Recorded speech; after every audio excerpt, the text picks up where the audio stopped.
주님의 성령 지금 이곳에 임하소서.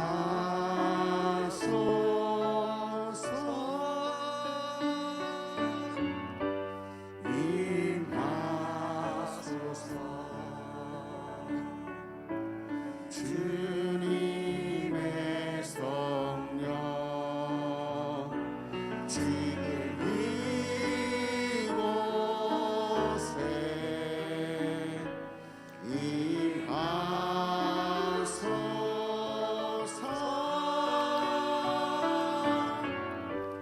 임하소서.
하나님은 영이시니 예배하는 자가 영과 진리로 예배할지니라.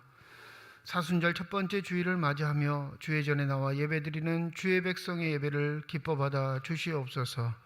진실된 마음과 정직한 영으로 삼일체 하나님의 성호를 찬양하며 예배드릴 때 하나님이셔 영으로 임재하여 주시사 주님만 주실 수 있는 평강과 기쁨이 저희 심령 가운데 가득 넘치게 하여 주시옵소서. 감사드리며 우리 주 예수 그리스도의 이름으로 기도드립니다. 아멘.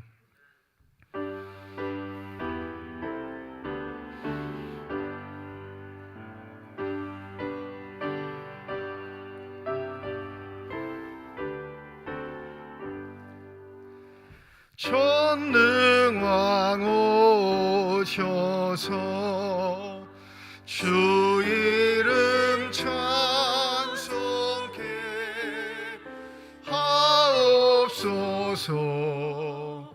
영광과 권능의 성부여 오셔서 우리를 다스려 주옵소서. 강생한 성자여 오셔서 기도를 들으소서.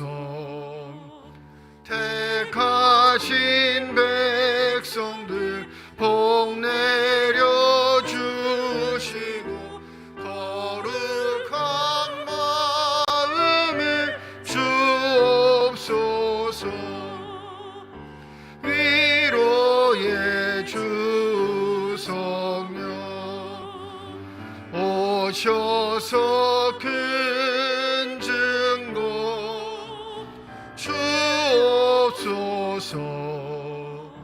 전능한 주시여 각 사람 마음에서 떠나지 마시고 계십소서.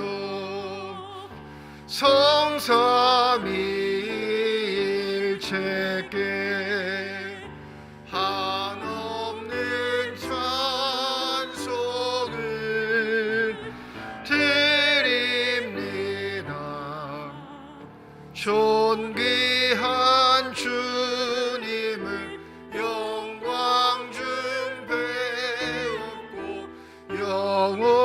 주님 오시게 하옵소서. 아멘.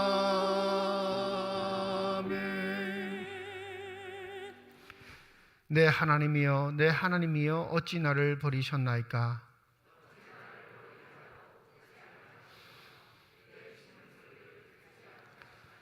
내 하나님이여, 내가 낮에도 부르짖고 밤에도 잠잠하지 아니하오나 응답하지 아니하시나이다.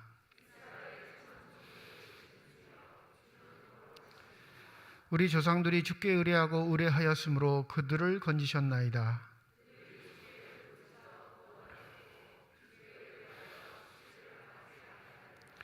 나를 멀리 하지 마옵소서. 환난이 가까우나 도울 자가 없나이다. 내가 내 모든 뼈를 셀 수 있나이다. 그들이 나를 주목하여 보고 내 겉옷을 나누며 속옷을 제비 뽑나이다.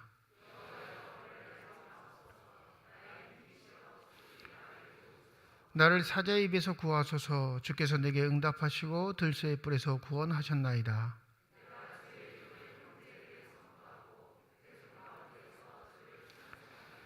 여호와를 두려워하는 너희여, 그를 찬송할지어다.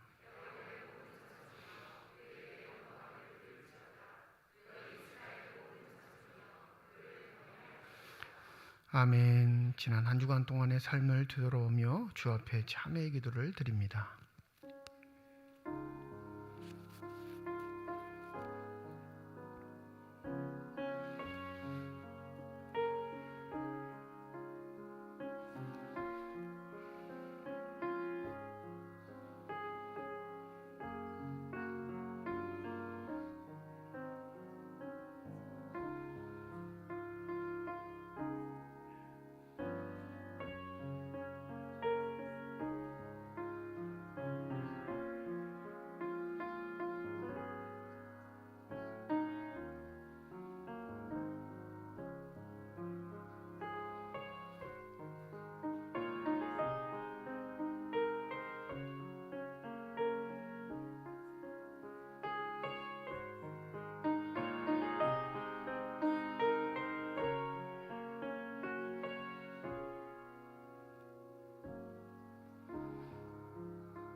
만일 우리가 우리 죄를 자백하면 그는 미쁘시고 의로우사 우리 죄를 사하시며 우리를 모든 불의에서 깨끗하게 하실 것이라. 나는 전능하신 아버지 하나님 천지의 창조주를 믿습니다. 나는 그의 유일하신 아들 우리 주 예수 그리스도를 믿습니다. 그는 성령으로 잉태되어 동정녀 마리아에게서 나시고 본디오 빌라도에게 고난을 받아 십자가에 못 박혀 죽으시고 장사된 지 사흘 만에 죽은 자 가운데서 다시 살아나셨으며 하늘에 오르시어 전능하신 아버지 하나님 우편에 앉아 계시다가 거기로부터 살아있는 자와 죽은 자를 심판하러 오십니다. 나는 성령을 믿으며 거룩한 공교회와 성도의 교제와 죄를 용서받는 것과 몸의 부활과 영생을 믿습니다. 아멘.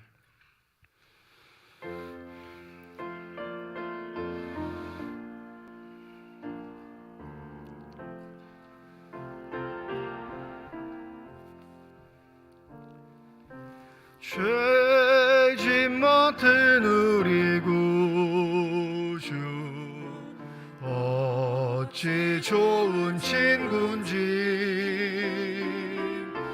걱정 근심 무거운지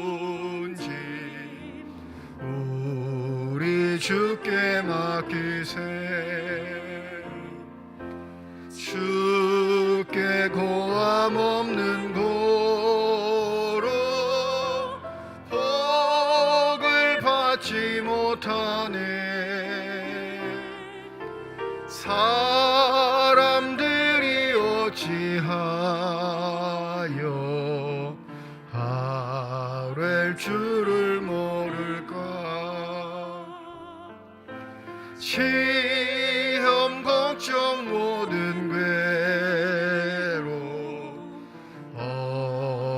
없는 사람 누군가 부질없이 낙심 말고 기도드려 아뢰세 이런 진실하신 친구 찾아볼 수 있을까 우리 약함하시오니 어찌 아니하를까 근심 걱정 무거운 짐 아니 진자 누군가 피난처는 우리 예수 주께 기도드리세 세상 친구 멸시하고 너를 조롱하여도 예수 품에 안기어서 참된 위로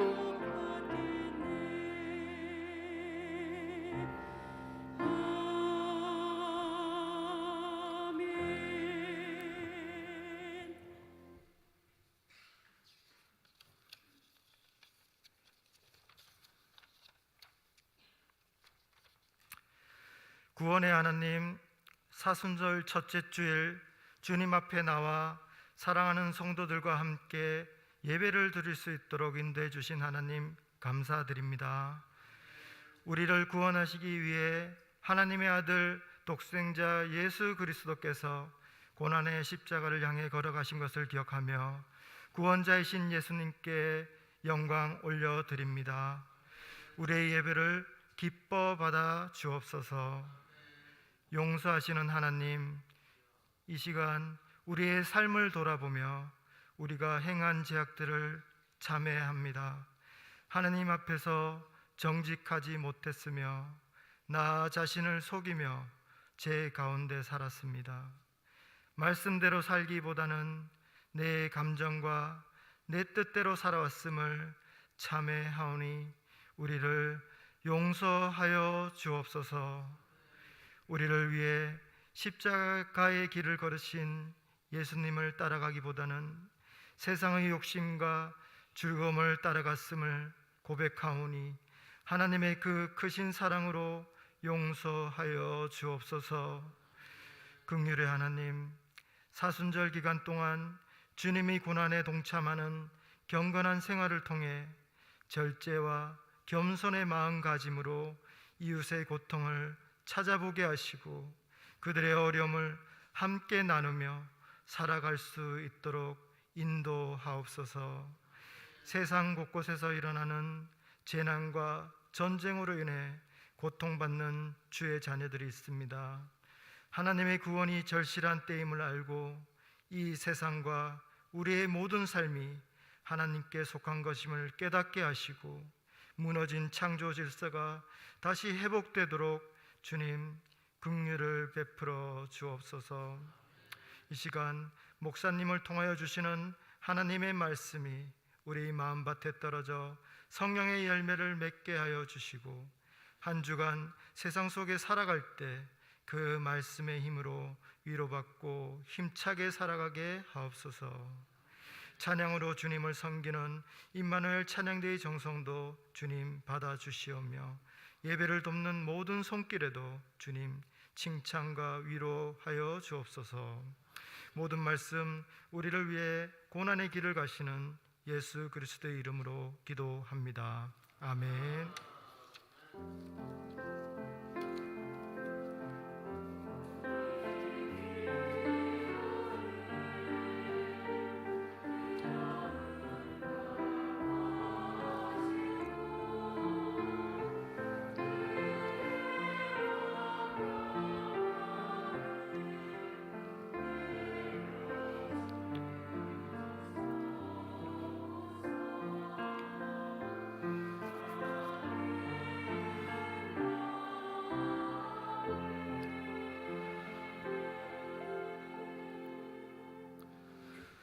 사순절 첫 번째 주일 우리에게 주신 하나님의 말씀입니다. 구약성경 시편 32편 1절부터 11절까지의 말씀, 신약성경 마태복음 4장 1절에서 11절 말씀입니다. 다 함께 자리에 일어나 하나님의 말씀을 받겠습니다.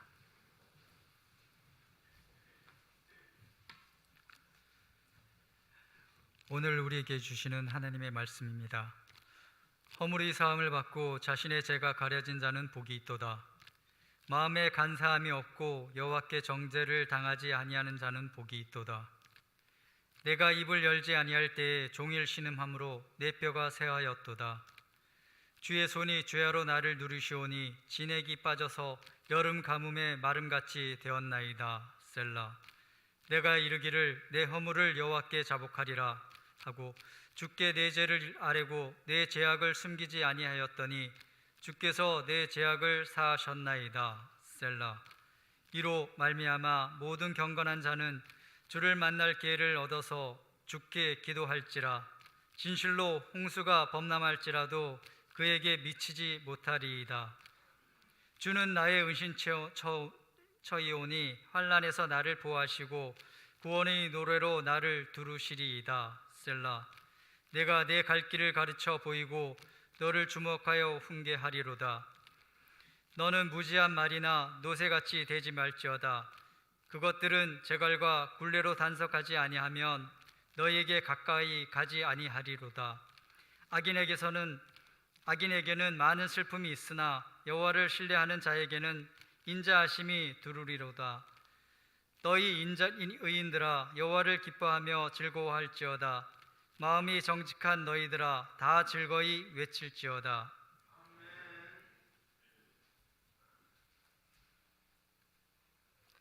그때에 예수께서 성령에게 이끌리어 마귀에게 시험을 받으러 광야로 가사 40일을 밤낮으로 금식하신 후에 줄이신지라.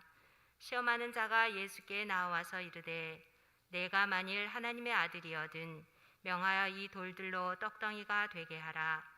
예수께서 대답하여 이르시되 기록되었으되 사람이 떡으로만 살 것이 아니요 하나님의 입으로부터 나오는 모든 말씀으로 살 것이라 하였느니라 하시니, 이에 마귀가 예수를 거룩한 성으로 데려다가 성전 꼭대기에 세우고 이르되 내가 만일 하나님의 아들이거든 뛰어내리라. 기록되었으되 그가 너를 위하여 그의 사자들을 명하시리니 그들이 손으로 너를 받들어 발이 돌에 부딪히지 않게 하리로다 하였느니라. 예수께서 이르시되 또 기록되었으되 주 너의 하나님을 시험하지 말라 하였느니라 하시니, 마귀가 또 그를 데리고 지극히 높은 산으로 가서 천하 만국과 그 영광을 보며 이르되 만일 내게 엎드려 경배하면 이 모든 것을 내게 주리라. 이에 예수께서 말씀하시되 사탄아 물러가라. 기록되었으되 주 너의 하나님께 경배하고 다만 그를 섬기라 하였느니라. 이에 마귀는 예수를 떠나고 천사들이 나와서 수종드니라. 하나님께서 이 말씀을 통하여 우리에게 은혜 주시기를 원합니다.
기도하겠습니다.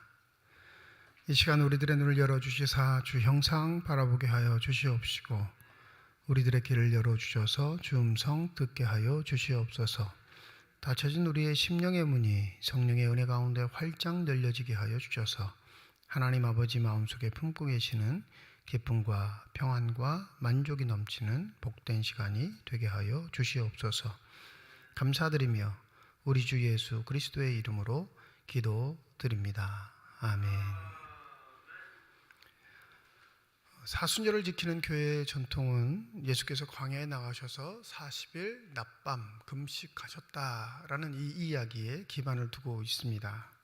이 사순절이 지난주 수요일날 시작되었는데 이 사순절만 시작되면 교계에서는 논쟁이 좀 펼쳐집니다. 과연 그 사순절이 의미가 있느냐, 굳이 힘들고 어렵게 40일을 보낼 필요가 있느냐라는 얘기들이 나오기 때문이죠. 계절적으로 하면 봄이거든요. 화창하게 좋은 날씨를 또 많은 꽃들이 피어나 여러 가지들을 즐길 수 있는 상황에서 늘 언제나 기독교인들은 이 사순절의 무게에 허덕이곤 합니다. 왠지 즐겁게 지내면 죄 짓는 것 같고요. 왠지 무엇인가 누리면 예수께서는 고난을 당하셨다는데 우리는 이래도 되는가라는 자책감을 느끼기에 끊임없이 매년마다 이 사순절이 되면 논쟁이 끊이지 않습니다. 한 가지 생각해 보셔야 할 게 예수께서 40일 낮밤 금식 기도를 하셨다라는 이 사건, 이 사실에 대해서 우리가 한번 묵상해 볼 필요가 있습니다. 전통적으로 유대인들의 금식은요, 낮에 금식이에요. 해가 지면 저녁에 먹습니다. 대부분 금식을 그렇게 해요. 유대인들은 그냥 온종일 금식하는 법이 별로 없어요. 경건 생활에 있어서 그들이 하는 금식의 태도들은 대부분 해가 지기 전까지입니다. 해가 지면 저녁 식사를 하지요. 그리고 해가 뜨면 해 질 때까지 또 금식을 하는 거예요. 그게 그들의 금식 기도의 패턴이었습니다. 근데 오늘 마태는 예수께서 어떻게 금식하셨나 말하냐면 2절에 이렇게 말하죠. 40일을 밤낮으로 금식하신 후에 이렇게 말합니다. 그러니까 예수의 금식은 온전한 금식이었던 거예요. 통상적인 유대인들, 그때 예수 당시에 살던 유대인들이 하셨던 금식의 태도가 아닌 정말로 아무것도 드시지 않았던 금식이었음을 마태는 강조합니다. 여기서 우리가 한 가지 주목해야 할 것, 과연 무엇 때문에 예수는 이 40일 동안 밤낮으로 금식하셨을까?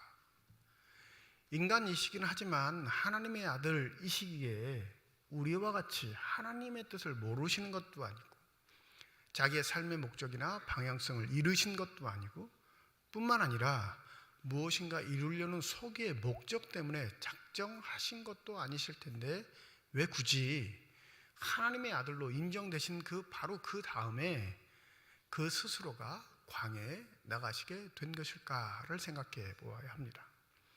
우리의 기도는 대부분 목적과 연관되어 있죠. 무엇이 이루어지지 않을 때, 아니면 내 삶에 고난이 닥쳤을 때, 어려움이 닥쳤을 때, 좀 그것을 이겨내 보려고 하는 목적에 의해서 기도를 시작하는 경우가 또 많습니다. 더불어 소망도 있죠. 이루고 싶어하는 소망이 있어요. 대부분 이게 목적 지향성 기도입니다. 그러니까 대부분 우리가 무엇이 안 될 때 기도를 안 해서 이래 라는 말버릇들이 있는데 거기에 우리의 신앙의 관점들이 있는 거예요. 기도를 해야지만 평안할 수 있고, 기도를 해야지만 무엇인가 얻어낼 수 있고, 기도를 해야지만 하나님의 뜻을 준행할 수 있다라는 강박이 존재하기에 기도는 어찌 보면 평시 우리가 반드시 해야 할 삶의 일부가 아닌 목적 지향성 행동이 되어버린 겁니다. 예수의 기도는 목적 지향성이 아니었어요. 오늘 1절 보시죠. 그때 예수께서 성령에게 이끌려 마귀에게 시험을 받으러 광야로 가셨다 기록합니다. 이 1절이 되게 불편한 게 보면 성령이 예수를 이끌고 광야로 가셨는데 이 목적이 뭐라고 기록되어 있어요? 마귀에게 시험을 받기 위함이다. 이 개역개정판이 그렇게 번역했거든요. 그러면 성자 예수를 성령 하나님이 이끌고 누구에게 갖다 바친 거예요? 우리 한글말 풀이로 하면 그렇게 돼요. 이게 신학적으로 굉장히 논쟁거리일 뿐만 아니라 부자연스럽습니다. 그래서 이럴 때는 번역본을 좀 여러 가지 찾아보시는 게 제일 좋아요. 여러 번역본을 비교해 보시고 합당한 번역, 좀 더 부드럽고 올바른 번역이 뭔지 이렇게 살펴보시면 좋은데, 우리 개역개정판의 함정은 성령이 예수를 일부러 시험에 빠뜨린다, 구렁텅이에 넣어버린다 라는 의미로 번역된 것처럼 보이지만, 이 공동번역을 보면 이렇게 번역을 해요. 그 뒤에 예수께서 성령의 인도로 광야에 나가시고 악마에게 유혹을 받으셨다. 성령의 목적은 뭐였죠? 마귀에게 시험을 받게 하기 위함이에요? 광야로 가시기 위함입니까? 그러니까 광야는 마귀에게 시험 받으러 간 곳이 아니라 뭐 하러 간 곳이죠?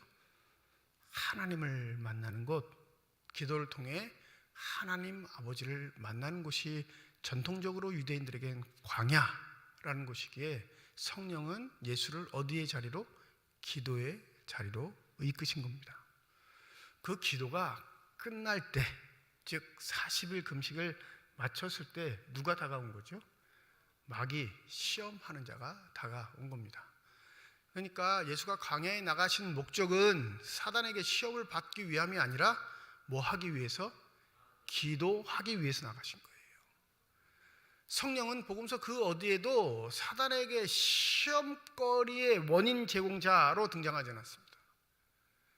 성령은 복음서에서 어디서나 기도를 하게 하시는 분으로 등장하죠. 그게 강력하게 대두되는 게 누가복음입니다. 기도와 성령이 뗄래야 뗄 수 없는 관계임을 누가는 강력하게 얘기하기에, 예수께서 광야로 나가시게 된 것, 금식 기도를 하게 되신 것은 바로 무엇 때문이에요? 성령 하나님이 이끄셔서 그가 자발적으로 광야에 나가 기도하시게 된 것이고, 그 기도가 마치는 시점에 누가 등장해요? 시험하는 자가 등장하게 되었다. 이렇게 이해하시는 게 훨씬 더 바람직하겠습니다. 그러면 다시 서론에 얘기 드리는 것처럼 왜 기도하셨을까? 이거죠. 무엇이 부족하셔서, 무엇이 모자르셔서 하나님의 아들 예수가 기도하셨을까? 이겁니다. 이 40일 광야에서 금식하셨다, 기도하셨다 하면 이 본문에 있는 유대인들, 마태 공동체, 철저하게 모세 오경의 율법에 물들어 있는 사람들은 누구를 떠올렸을까요? 40일 하면 떠오르는 사람, 모세입니다. 시내산에 올라가서 하나님의 말씀을 받을 때 40일을 머물렀거든요. 그 모세도 금식했다 나오니까 위치만 다를 뿐 기도하러 나간 것 똑같기에 이 예수의 기도는 누구를 떠올리게 해요? 모세를 떠올리게 했을 겁니다. 더불어 이 광야는 이스라엘 민족 자체를 상징하기도 하죠. 40년 동안 광야 생활을 했던 이스라엘 민족이 그 광야 생활에 성공했습니까? 실패했습니까? 실패했거든요. 하나님의 약속을 받은 자들, 하나님의 축복을 받은 자들, 하나님의 백성으로 선택되어 하나님의 각별하신 은혜 가운데 살아왔던 이스라엘이 광야에서 처절하게 실패했기에 광야 이야기는 이스라엘에게 아픈 흔적이에요. 신명기 8장 2절에 이런 말씀이 있습니다. 내 하나님 여호와께서 이 40년 동안에 내게 광야길을 걷게 하신 것을 기억하라. 이는 너를 낮추시며 너를 시험하사 내 마음이 어떠한지 그 명령을 지키는지 지키지 않는지를 알려 하려 하심이라. 광야에서 시험의 주체는 누구셨습니까? 신명기 말씀에 보면 하나님이셨어요. 그 하나님의 백성들 40년 동안 정말로 너희들이 나를 사랑하는지. 여러분, 하나님이 몰라서 그걸 시험하셨겠어요? 그러시진 않죠. 하나님 백성의 자세들, 태도들, 그 본심들을 자기 스스로들이 보고 자신의 삶에 정말로 필요한 것이 무엇인지 결단하기 위함이 광야의 생활이었습니다. 근데 이스라엘은 처참하게 실패했죠. 줄 때는 좋아했지만 곧 무료해하고 진려하고 하나님 원망하는 자들로서 자신들의 본색을 드러냈습니다. 그러니 광야의 생활은 이스라엘은 실패의 삶, 그 상징성을 갖고 있죠. 그런데 이 예수의 40일 금식 기도는 이스라엘의 실패를 완성시키는, 다시 말하면 실패가 아닌 성공으로 바꿔놓는 하나님의 백성들에게 자부심을 선사하시는 놀라운 영적인 일이었던 겁니다. 그러니 마태 공동체가 이 40일 금식하셨다라는 이야기를 듣고 이 조마조마하게 사단에게 시험받는 예수의 이야기를 듣는 건 마음속으로 응원했을 거예요. 부디 이기시기를, 그래서 우리의 치욕을 씻겨주시기를, 그리하여 율법의 완성과 마침이 되신 예수 그리스도의 의미가 자신들에게 무엇인지를 확연하게 새겨주는 계기가 됐을 겁니다. 오늘 본문을 통해 우리는 예수의 세 가지 시험, 이 이야기는 몇 번 반복했으니까 이 시험하는 자에 대해서 한번 생각해 보려고 합니다. 오늘 본문에 보면 우리가 잘 알듯이 세 가지 시험의 이야기들이 나오죠. 먼저는 먹는 것에 관한 것, 그리고 두 번째는 하나님을 경배하는 것에 관한 것, 하나님 아들이면서 하나님의 아들이 받는 그 축복, 특별히 보호하심에 관한 것, 그리고 경배에 관한 것, 이렇게 세 차례가 등장하는데, 위치상으로 보면 이 위치, 사단과 함께 예수가 가시는 위치가 점점점 어떻게 되죠? 높아지는 상황이에요. 첫 번째는 광야, 평지겠죠. 먹는 것에 관한 것을. 그 다음에 어디로 데리고 올라가요? 성전 꼭대기. 세 번째는 아주 높은 산. 그러니까 위치가 점점점 어떻게 돼요? 상향됩니다. 사단과 예수가 바라볼 수 있는 곳이 더 시야가 넓은 곳으로 점점점 예수를 데려가시는 상황인데, 우리가 한 가지 다들 궁금증이 갖고 계신데, 이 시험하는 자, 사단, 마귀, 이 실체가 무엇일까? 이런 질문을 안 할래야 안 할 수가 없죠. 여러분 어떻게 생각하실까요? 우리가 통상 알고 있는 건 천사가 타락돼서 사단이 되었다라고 많이들 듣는데, 그게 정설은 아닙니다. 해결할 방법이 없으니까 그렇게 얘기하는 경우가 많아요. 이 마귀, 사단은 창조물일까요? 하나님의 창조물, 하나님의 피조물입니까? 창조물, 피조물이라고 하면 한 가지 결론이 뭐가 떨어지면, 왜 그런 걸 만드셨을지 책임이 누구에게 들어가요? 하나님에게 돌아가요. 그럼 창조물이 아니에요. 만약에, 그럼 이것도 문제죠? 왜 문제예요? 하나님이 창조하지도 않고 존재하는 게 있어? 선재론이 가능하단 말이에요. 이 땅의 모든 피조물들, 우주는 하나님의 창조됨으로 시작됐는데, 창조물에서 제외된다면 뭐가 돼요? 하나님의 창조의 법칙에 배제된 존재가 있다는 거예요. 그럼 그 존재는 어떡하죠?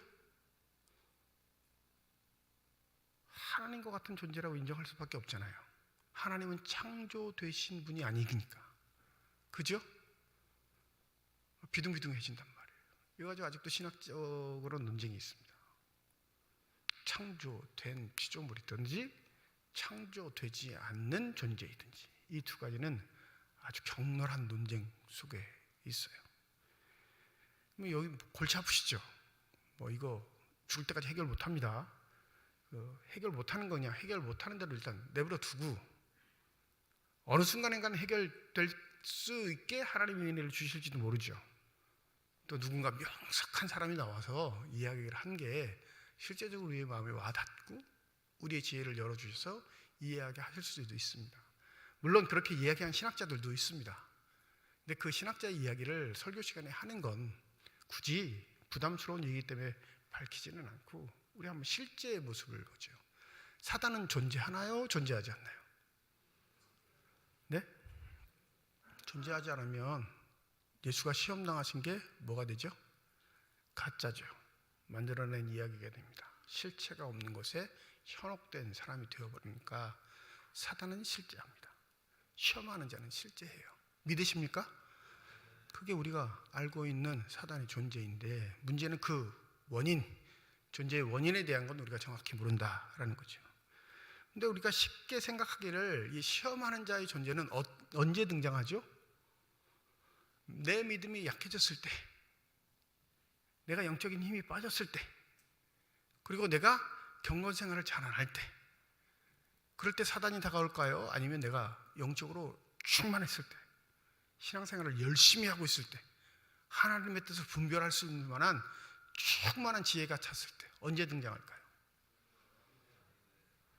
말은 또 대답은 잘 하시는데 실제는 안 그러죠. 충만하지 않을 때 우리는 사단에게 시험 받았다 그래요. 그죠? 기도 안 할 때 시험에 빠졌다 그런단 말이에요. 예배 잘 안 드리고 내 뜻대로 살다 보니까 넘어지면 하나님께 예배 안 드리니까 이렇게 시험을 주시는구나. 누가 걸려 넘어지게 한 것 같아요? 사단의 올림에 빠진 거잖아요. 그럴 때 우리는 보통 시험에 들었다. 근데 오늘 본문은 반대 이야기를 해요. 어떤 반대 이야기? 밤낮 40일 금식하시고 성령의 인도하심을 받았으면 이 40일 동안 완료하셨다면 영적인 기운이 충만했을까요? 아직 바닥일까요? 충만했죠. 그때 사단이 등장했다 말합니다. 한번 여쭙죠. 사단이 엄청나게 활동하는 건 교회일까요? 세상일까요?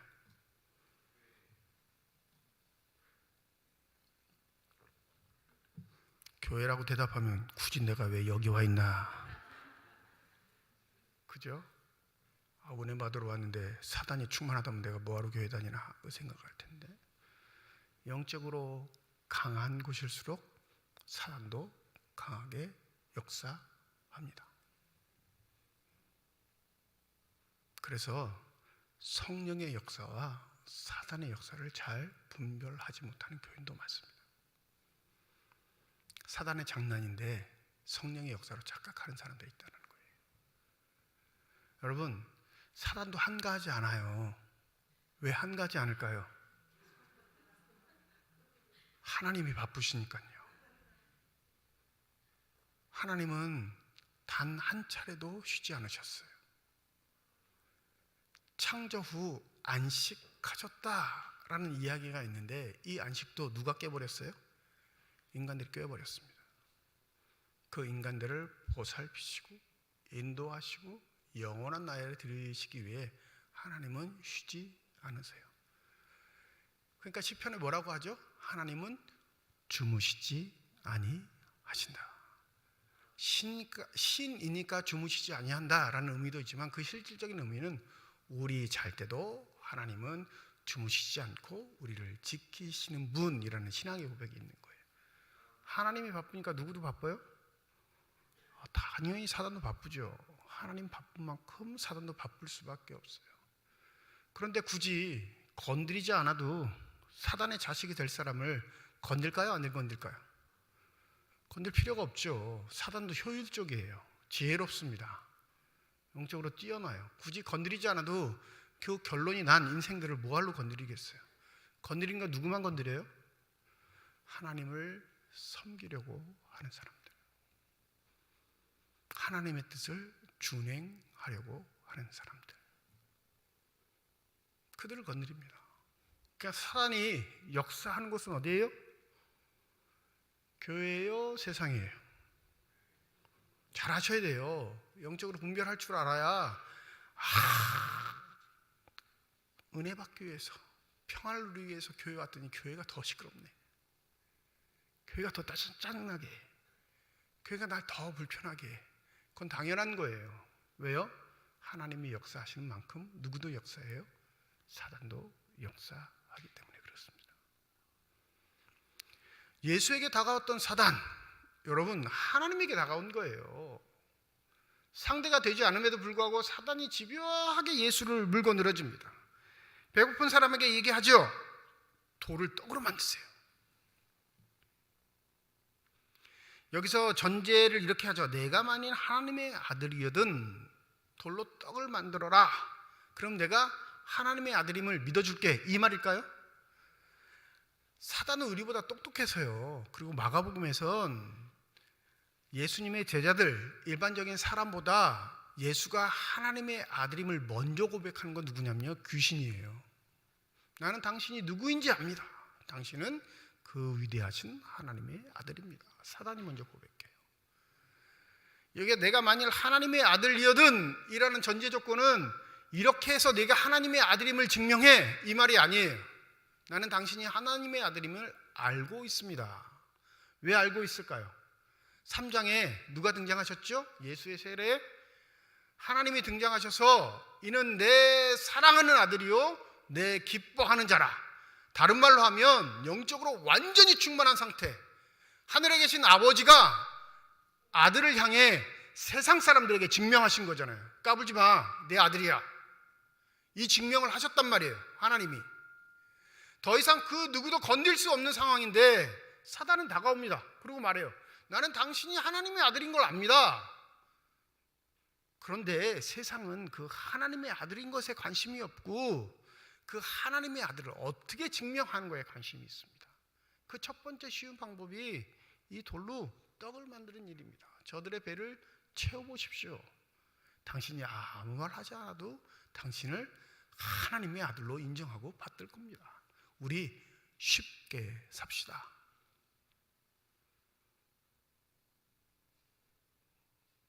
이게 사단의 시험이에요. 여러분, 지혜로워요, 멍청해요? 지혜롭죠. 뭐 힘 빼요? 하나님의 아들이 쉬운 방법이 있는데 뭐 저 수준도 안 되는 사람들하고 티격태격 하려고 그래요. 그냥 원하는 거 줘요. 그러면 당신 힘 들이지도 않고도 저들하고 복작복작거리지도 않고도 하나님으로 인정받습니다. 그 쉬운 길 제가 알려드리잖아요. 이게 사단의 도전이었습니다. 우리에게도 마찬가지예요. 뭐 그리 어렵게 살아. 뭐 하나님이 다 책임져 주신다며. 하나님이 다 감당하셨다며. 그 아들을 통해 고난과 역경들 다 짊어지게 하셨다며. 근데 너는 왜 힘들게 살아? 다 짊어지셨다는데 그냥 편히 살아. 뭘 헌신해? 뭘 수고해? 뭘 섬겨? 그런 거 안 해도 하나님이시면 다 책임지겠지. 그게 하나님 아니야? 우리에게 다가온 음성이에요. 손쉬운 방법. 너의 시간 너가 챙기고 너가 하고 싶은 거 다 하고, 그리고 손쉬운 방법이 얼마든지 있는데 그렇게 했는데 하나님이 너 안 지켜줘? 그러면 하나님 아닌지 믿지 마. 이게 사단의 전략이라니까요. 예수에게 다가온 이 시험은 내가 하나님의 아들임을 증명해, 이게 말이 아니에요. 나는 내가 하나님의 아들임을 알고 있어. 근데 우리 어렵게 살지 말자. 쉽게 가자. 세상 사람들 그것도 좋아해. 내가 더 잘 알아, 세상 사람들은. 왜? 내 수하이거든. 저들이 기뻐하는 거 무엇인지 내가 더 잘 안 되니까. 네가 하나님의 아들이든지 아니든지 그건 관심 없어. 저들이 배만 불러봐. 그러면 아닌 것도 하나님으로 만들 사람들이야. 그런데 왜 어렵게 힘들게 뭐 십자가 왜죠? 그거를. 이게 사단의 도전이라니까요. 우리에게 다가온 도전 아니에요? 어려운 시절에는 기도할 수밖에 없었습니다. 그게 유일한 방법이었거든요. 유일한 탈출구였어요. 너도 나도 다 어려웠으니까 손 내밀 데 없고 도움 받을 데 없으니까 결국엔 누굴 봐요? 하나님 봅니다. 하나님을 볼 수밖에 없죠. 교회가 미어 터졌어요. 연대의식도 강합니다. 왜요? 다 가난하거든. 좀 살만한 사람 은혜 받으면 나누기, 베풀기에 끊임이 없었거든. 그러니 어려운 시절에는 교회에 대한 정이 굉장히 컸습니다. 그 마지막 세대가 지금 목회하고 있는 거예요. 그 어려운 시절에 유초년 시절을 보냈던 사람들이 지금 목회 현장에 담임 목사로 살아가고 있는 거예요. 그 이후 사람들은 그렇지 않습니다. 교회든 믿음의 생활이 아니라 활동이에요. 내가 편한 것, 내가 만족할 만한 것, 내가 기뻐할 만한 것을 위해 교회에 활동을 합니다. 그러니 믿음의 생활이라 할 수 없죠. 예수께서 어떻게 물리치세요? 말씀으로 물리치세요. 기록되었을 때 하면서 자신의 말이 아닌 기록된 하나님의 말씀으로 사단을 물리치십니다. 여러분 보세요. 이러면 떠나가야죠. 그렇지 않습니까? 기록된 하나님의 말씀으로 받아쳤으면 안 되겠구나 라고 해야 될 텐데, 더 재밌는 건 뭔지 아세요? 두 번째 시험. 이 두 번째 시험만 유독 사단이 말씀을 인용합니다. 6절입니다. 우리 다 함께 읽어볼까요? 6절입니다. 시작. 이르되 내가 만일 하나님의 아들이거든 뛰어내리라. 기록되었으되 그가 너를 위하여 그의 사자들을 명하리니 그들이 손으로 너를 받들어 발이 돌에 부딪히지 않게 하리로다. 예수가 말씀으로 사단을 물리쳐요. 예 이놈 하면서 말씀으로 물리치는데 사단이 꿈쩍도 하지 않고 웃으면서 던지는 말. 그래요? 그러면 이 말씀은 어떻게 생각하시나요? 말씀을 인용해요. 시편 91편 11절과 12절입니다. 말씀으로 반격하시니까 말씀으로 다시 도전해요. 여러분, 사단이 말씀을 알아요? 몰라요? 그러니 말씀을 빙자해서 얘기하는 게 다 하나님의 뜻이거나 하나님의 음성이거나 하나님께서 우리에게 베푸시는 은혜가 아닐 수 있음을 반드시 기억하셔야 합니다. 어리석은 사람들이 말씀이라는 전제 조건 때문에 함정에 빠지는 거예요. 보십시오. 시편 91편에 하나님이 그 사람들을 통해서 기록하신 말씀. 당신이 이 높은 곳에서 뛰어내리면 그의 천사들을 보내셔서 당신을 보호하실 거라는 약속이 말씀에 기록되었습니다. 그 기록하게 하신 분이 하나님이시고 약속하신 분이 하나님이시면 뛰어내리십시오. 증명해 보십시오. 말씀이 하나님의 약속이라는 사실을. 이거 한 번만 하면, 이것만 이루면 우리 쉽게 살 수 있다니까요.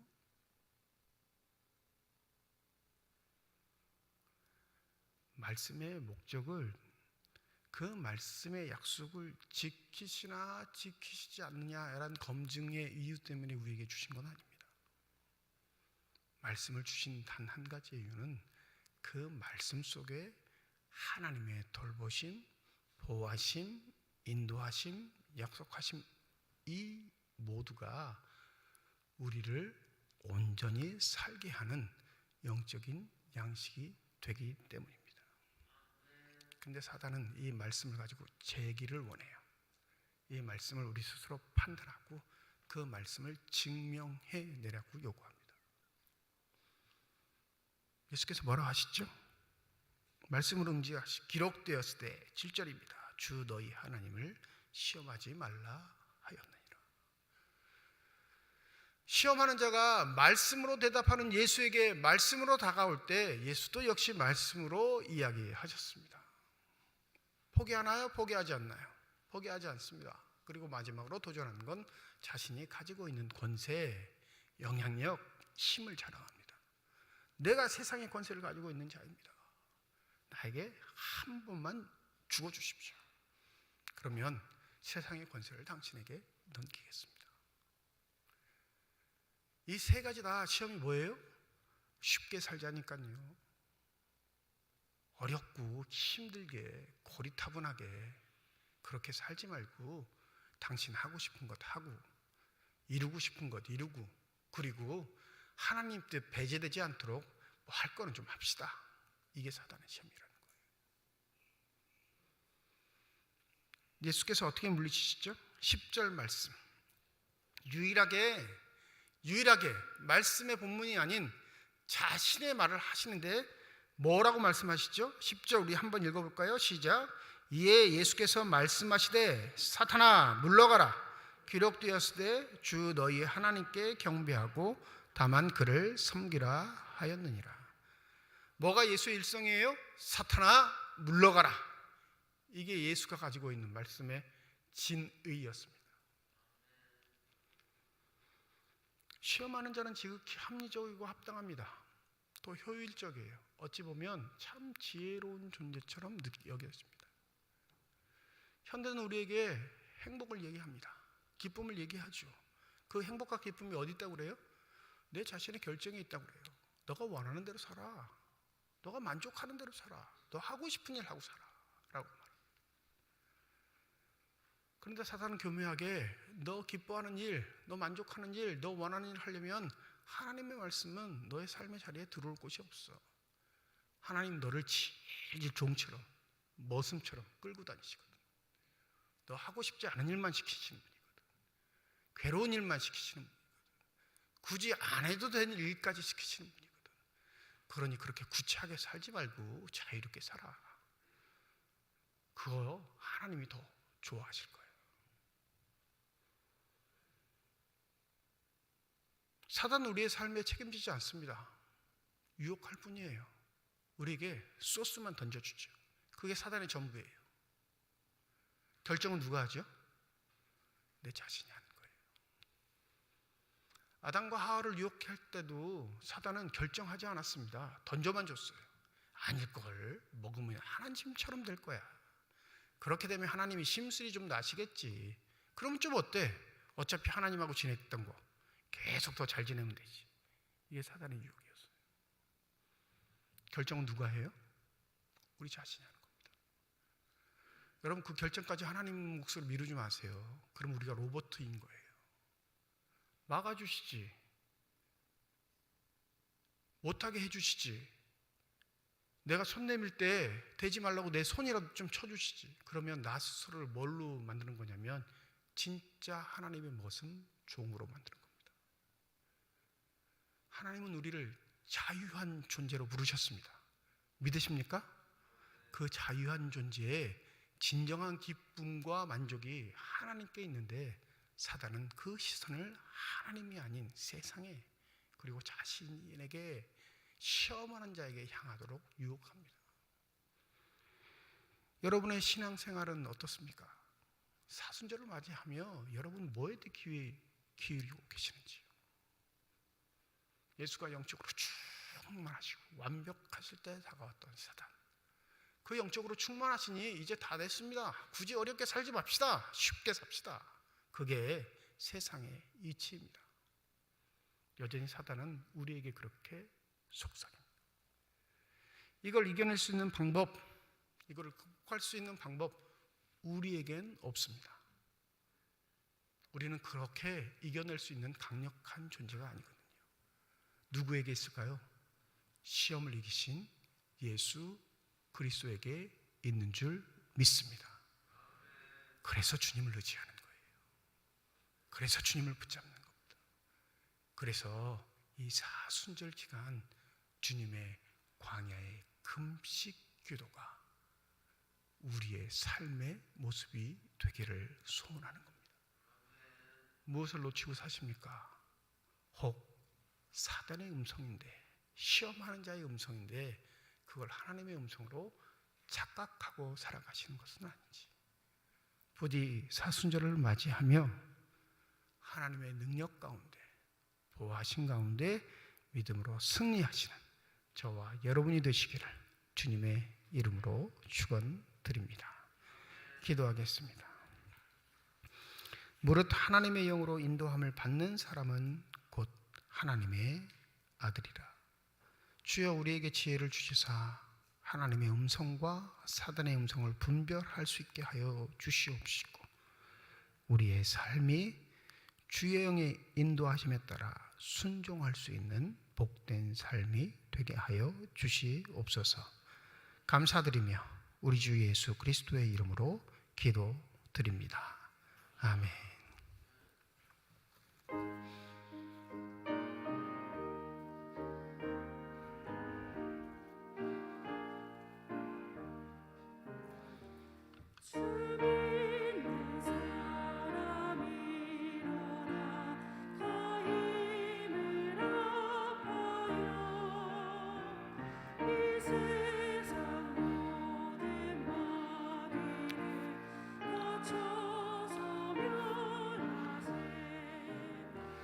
저 앞에 오는 적군을 다 싸워 이겨라. 주의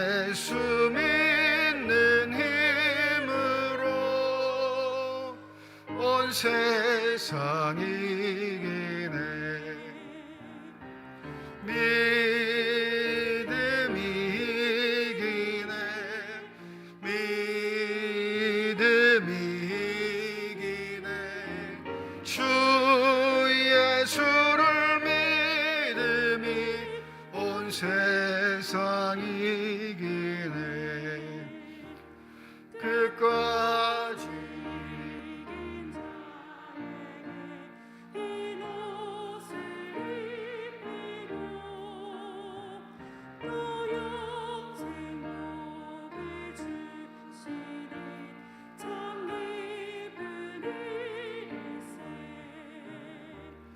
이 어두운 세상 지나서 저 천성 가도록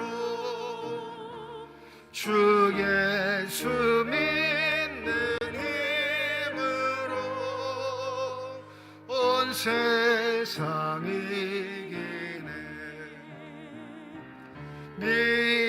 믿음이 이기네 믿음이 이기네 주 예수를 믿음이 온 세상 이기네. 하나님 아버지 감사함을 드립니다. 사순절 첫 번째 주일 주의 교회에 나와 예배드리게 하여 주시옵시고 나올 때 빈손으로 나오지 아니하고 주 앞에 드릴 수 있는 예물 있게 하심을 감사드립니다.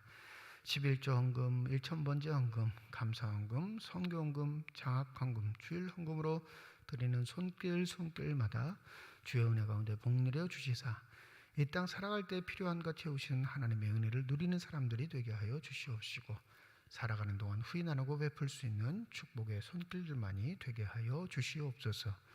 이 예물이 쓰여지는 곳 하나님의 사랑이 널리진 것 되게 하여 주시고 하나님의 이름으로 심겨지게 될 때 30배, 60배, 100배의 결실을 통해 여전히 우리를 통해서 일하고 계시는 살아계신 하나님의 권세와 능력이 나타나는 거룩한 예물만이 되게 하여 주시옵소서. 예물을 드릴 때 기도의 제목을 담아 드리는 손길과 가정 주께서 하시오니 우리의 기도에 응답하여 주시옵시고 삶의 자리에 찾아와 어루만져 주실 뿐만 아니라 절망하고 낙담하고 의기소침한 모든 주의 자녀들에게 주의 용기를 더하여 주셔서 믿음의 눈을 바로 주님을 바라보게 하여 주시옵시고 다시금 우직하게 주께서 명하시는 길을 아름답게 걸어갈 수 있는 순종의 사람들이 되게 하여 주시옵소서. 주의 몸된 교회와 하나님의 나라를 위해 수고하고 애쓰는 많은 일꾼들이 있습니다. 보이는 곳에서 보이지 않는 곳에서 헌신하고 수고하는 저들을 축복하여 주실 때 먼저는 성령의 충만함을 더하여 주시옵시고 한결같게 하시고 겸손하게 하여 주셔서 하나님의 뜻을 하나님의 의를 자신의 삶의 자리에서 아름답게 이룰 수 있는 축복의 삶들이 되게 하여 주시옵소서. 임마누엘 찬양대 찬양을 기뻐 받으신 줄 믿습니다. 찬양대의 지휘자 반주자 대원 모두를 축복하여 주셔서 늘 주를 기쁘시게 하며 영광 돌리는 삶이 되게 하여 주시옵시고 언제나 예배 위에란 자부심을 잃지 않게 하여 주셔서 하나님께 영광 돌리는 사람들로서 든든히 서게 하여 주시옵소서. 병상에 누워있는 환우들 주의 도우심을 간구합니다. 그 환우를 돌보는 가족들에게 힘과 용기를 더하시며 그 환우에게 안수하여 주셔서 저들의 질병과 고통과 아픔이 깨끗이 치워벗고 더 강건함으로 주를 아름답게 섬기게 하여 주시옵소서. 우리에게 허락하신 귀한 믿음의 아들 딸들 세상에 살아갈 때 하나님의 능력으로 아름답게 살아가게 하여 주시옵시고 어떠한 경우에도 세상에 속하지 않고 세상을 변화시키며 하나님의 자녀들로서 당당히 살아갈 수 있도록 성령의 충만함으로 지키고 보호하여 주시옵소서. 모든 것 감사드리며 우리 주 예수 그리스도의 이름으로 기도드립니다. 아멘.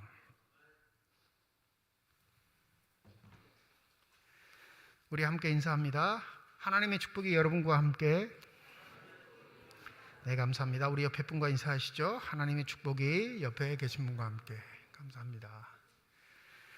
다음 주일 예배는 1부, 2부 예배를 모으고요. 3월 첫째 주일에서 오후 찬양 예배도 있습니다. 우리 오후 찬양 예배 준비까지 하시고 다음 주일에 오시면 되겠습니다.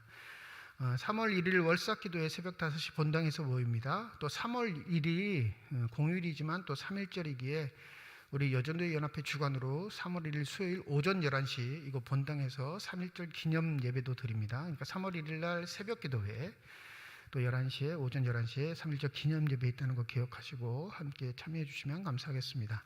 이번 주 금요일 저녁 9시 본당에서 금요 기도회로 모입니다. 세례 입교자 신청하신 분들 오늘 세례 입교자 1차 교육이 2부 예배 후에 중고등부실에서 모입니다. 교육을 다 받으셔야 합니다. 그래야 입교 문답, 세례 문답 하실 수 있으니까 신청하신 분들 꼭 교육에 참여해 주시기 바랍니다. 2023년 상반기 장학생이 선정되었습니다. 우리 각 부서 추천받고 교육자 또 장학위원들 모여서 선정하셨는데 명단대로 이번 주에 장학금이 지급이 됩니다. 더불어 장학헌금이 저희 교회는 목적 헌금인데 매년 장학헌금이 조금씩 줄고 있어요. 그래서 더 주었으면 좋겠다라고 이번에 부서에서 의견이 올라왔는데 더 주면 한번 올리게 되면 내릴 수는 없잖아요. 장학금 주는 걸. 그래서 굉장히 고심고심하다가 청년부만 좀 올리고 다른 학생들은 올리지 못했습니다. 왜 그러냐면 장학기금이 한정돼 있어서 여러분이 헌금하시는 몇 년간 데이터를 뽑아왔거든요. 그러면 평균치가 나와요. 1년에 얼마 정도 하신다는 게.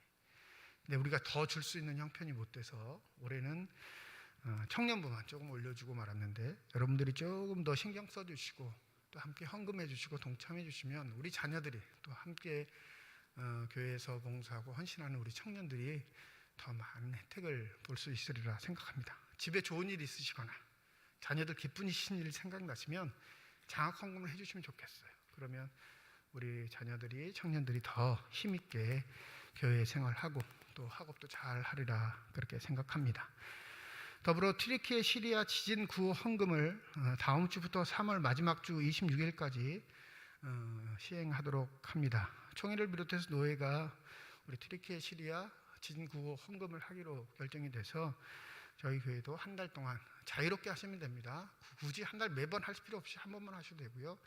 감사헌금 봉투든지 성경 봉투든지 어느 봉투에든지 지진 구호 헌금이라고 쓰셔서 헌금을 하시면 그건 따로 빼가지고 지진 피해를 입고 있는 튀르키예와 시리아를 돕는데 그렇게 우리가 보내도록 하겠습니다. 교회는 노회로 보내고요. 노회는 취합해서 총회로 보내게 됩니다. 그럼 총회가 대표가 돼서 그 나라의 구제 물품이나 직접 구호하는 돈으로 이렇게 보내게 될 겁니다. 이 일을 위해서도 여러분 기도해 주시고 협력해 주시면 감사하겠습니다.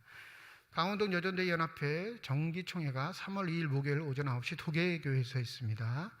이 일도 함께 생각하시고 기도해 주시면 감사하겠습니다. 이제 다 함께 자리에 일어나셔서 결단 찬양 하나님께 드리겠습니다.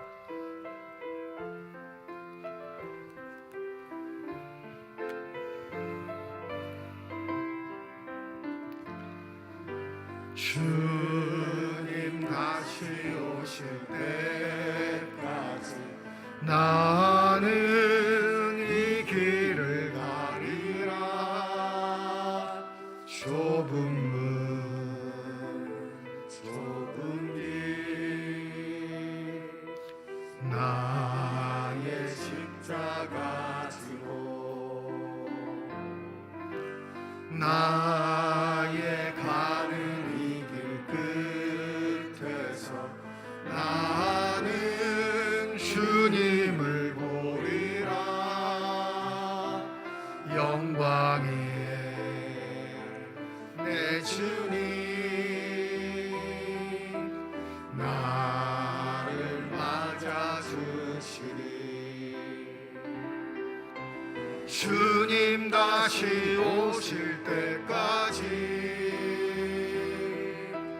나는 일어나 달려가리라. 주의 영광 온 땅 덮을 때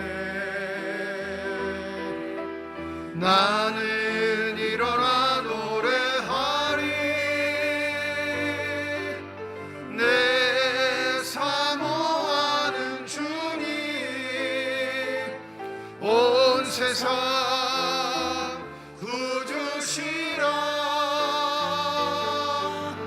내 사모하는 주님 영광의 왕이시라.